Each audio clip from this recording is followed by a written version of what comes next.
ಶ್ರೀಗುರುಭ್ಯೋ ನಮಃ. ಶ್ರೀಮತೆ ರಾಮಾನುಜಾಯ ನಮಃ. ಶ್ರೀ ಲಕ್ಷ್ಮೀ ಹಯಗ್ರೀವ ಪರಬ್ರಹ್ಮಣೇ ನಮಃ. ಅನೇಕ ಮಂದಿ ಹೇಳ್ತಾ ಇರ್ತಾರೆ, ಸಜ್ಜನರಿಗಿದು ಕಾಲವಲ್ಲ ಅಂತ ದಾಸರೇ ಸುಮಾರು 500-600 ವರ್ಷಗಳ ಹಿಂದೆ ನಮಗೆ ಹೇಳಿಬಿಟ್ಟಿದ್ದಾರೆ. ಅಂದರೆ ಕೆಟ್ಟ ಜನಕ್ಕೆ ಮಾತ್ರ ಇದು ಕಾಲ, ಒಳ್ಳೆಯವರಿಗೆ ಕಾಲ ಅಲ್ಲ ಅಂತ ಹೇಳಿ.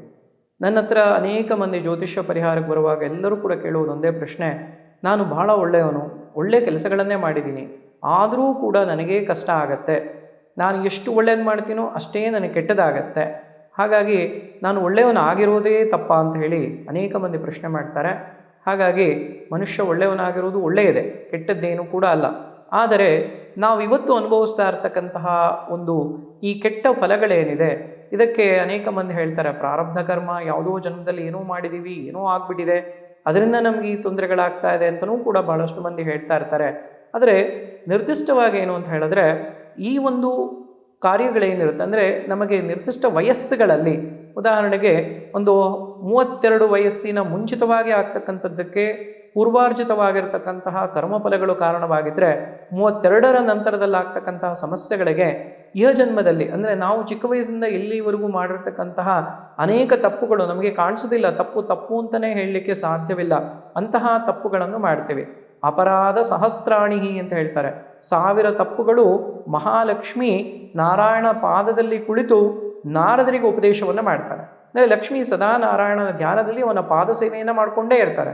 ಅಂತಹ ಮಹಾಲಕ್ಷ್ಮಿಯೂ ಕೂಡ ತಾನು 1000 ತಪ್ಪುಗಳನ್ನು ಉಲ್ಲೇಖ ಮಾಡಿ ನಾರದರಿಗೆ ಅದನ್ನು ಯಾವ ತಪ್ಪು, ಹೇಗೆ ಮಾಡಬಾರದು ಅನ್ನೋ ಒಂದು ವಿಷಯಗಳನ್ನೆಲ್ಲ ತಿಳಿಸ್ಬೇಕಾದ್ರೆ, ನಾವುಗಳು ಸಾಮಾನ್ಯ ಜನರು ಅದೆಷ್ಟು ಲಕ್ಷ ಕೋಟಿ ತಪ್ಪುಗಳನ್ನು ಮಾಡ್ತೀವೋ ನಮಗೆ ಗೊತ್ತಿಲ್ಲ.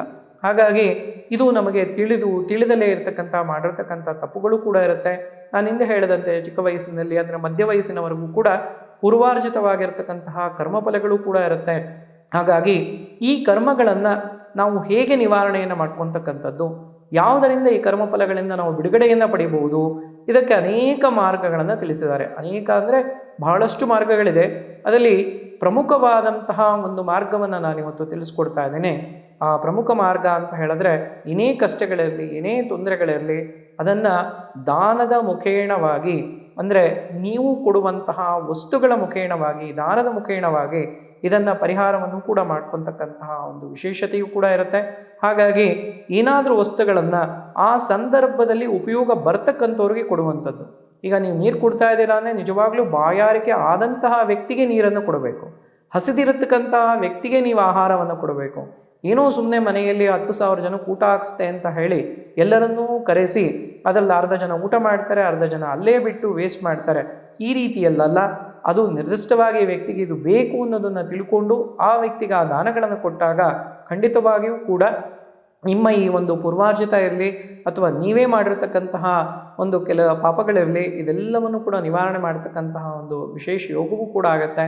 ಹಾಗೆಯೇ ಧ್ಯಾನದಿಂದಲೂ ಕೂಡ ನಮ್ಮ ಪೂರ್ವಜನ್ಮದ ಈ ಒಂದು ತಪ್ಪುಗಳೇನಿರುತ್ತೆ, ಅದಕ್ಕೆ ಆಗ್ತಕ್ಕಂತಹ ಶಿಕ್ಷೆಗಳೇನಿರುತ್ತೆ, ಇದೆಲ್ಲವೂ ಕೂಡ ನಮ್ಮ ಒಂದು ಸಬ್ಕಾನ್ಷಿಯಸ್ ಮೈಂಡ್ ಅಂತ ಹೇಳ್ತೀವಿ, ಸುಪ್ತವಾಗಿರ್ತಕ್ಕಂತಹ ಮನಸ್ಸಿನಲ್ಲಿ ಅಡಗಿರುತ್ತೆ. ಅದು ಪದೇ ಪದೇ ನಮ್ಮನ್ನು ಅದೇ ಕಷ್ಟಕ್ಕೆ ದೂಡ್ತಾ ಇರುತ್ತೆ. ಕೆಲವರಿಗೆ ಯಾರಿಗೂ ಹಣಕಾಸಿನ ಸಮಸ್ಯೆ ಇದೆ, ಇನ್ಯಾರಿಗೂ ಅನಾರೋಗ್ಯ ಸಮಸ್ಯೆ ಇದೆ. ಇದೆಲ್ಲವೂ ಕೂಡ ಯಾವುದೋ ಒಂದು ಜನ್ಮದ ಪೂರ್ವಾರ್ಜಿತವಾಗಿರ್ತಕ್ಕಂತಹ ನಿಮ್ಮ ಆತ್ಮಕ್ಕೆ ಪರಿಚಯ ಇರತಕ್ಕಂತಹ ಕಾನ್ಷಿಯಸ್ ಮೈಂಡಲ್ಲಿ ಇರ್ತಕ್ಕಂತಹ ವಿಚಾರಗಳೇ ಕೂಡ ಇರುತ್ತೆ. ಇದನ್ನು ಧ್ಯಾನ ಮುಖೇಣವಾಗಿ, ಜಪ ಮುಖೇಣವಾಗಿ ನಾವು ಅದನ್ನು ಹೊರಗಡೆಯನ್ನು ತರ್ತಕ್ಕಂಥದ್ದು ಕೂಡ ಆಗುತ್ತೆ.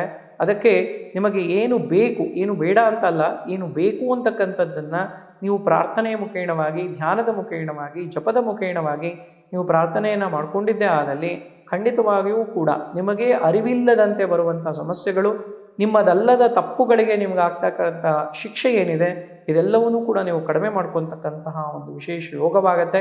ಹಾಗಾಗಿ ಈ ಒಂದು 2 ವಿಚಾರಗಳನ್ನು, ಒಂದು ದಾನದ ವಿಚಾರ, ಅದು ಸತ್ಪಾತ್ರರಿಗೆ ದಾನ ಅಂದರೆ ಒಳ್ಳೆಯವರಿಗೆ ದಾನವನ್ನು ಕೊಡಿ, ಅದರ ಜೊತೆಯಲ್ಲಿ ಅಂದರೆ ಅವಶ್ಯಕತೆ ಇರ್ತಕ್ಕಂಥವ್ರಿಗೆ ದಾನವನ್ನು ಕೊಡಿ, ಅದರ ಜೊತೆಯಲ್ಲಿ ನೀವೇ ಮಾಡ್ತಕ್ಕಂತಹ ಜಪ ಪ್ರಾರ್ಥನೆ. ಕೆಲವರು ಪೂಜೆ ಮಾಡ್ತಾರೆ ಅಂತ ಹೇಳಿ 100 ಜನ ಸೇರಿಸ್ಕೊಂಡು ಪೂಜೆ ಮಾಡತಕ್ಕಂಥದ್ದಲ್ಲ, ಹಾಗೆ ಯಾವುದೋ ದೇವಸ್ಥಾನಕ್ಕೆ ಹೋಗಿ ಯಾರೋ ನೋಡ್ತಾರೆ ಅಂತ ದಾನ ಧರ್ಮಗಳನ್ನು ಮಾಡ್ತಕ್ಕಂಥದ್ದಲ್ಲ. ಗುಪ್ತವಾಗಿ ನೀವು ಮಾಡುವಂತಹ ಪೂಜೆ, ಜಪ, ದಾನ ಇತ್ಯಾದಿ ಎಲ್ಲ ಏನಿರುತ್ತೆ, ಇದು ಖಂಡಿತವಾಗಿ ನಿಮ್ಮ ಈ ಒಂದು ಕೆಟ್ಟ ಕರ್ಮ ಫಲಗಳಿಂದ ಬಿಡುಗಡೆಯನ್ನು ಪಡೆಯಲಿಕ್ಕೆ ಒಂದು ವಿಶೇಷ ಮಾರ್ಗ ಆಗತ್ತೆ ಅಂತ ಹೇಳಿ ತಿಳಿಸ್ಬೋದು. ಲೋಕ ಸಮಸ್ತ ಸುಖಿನೋ ಭವಂತೋ, ಸಮಸ್ತ ಸನ್ಮಂಗಳಾನಿ ಭವಂತು.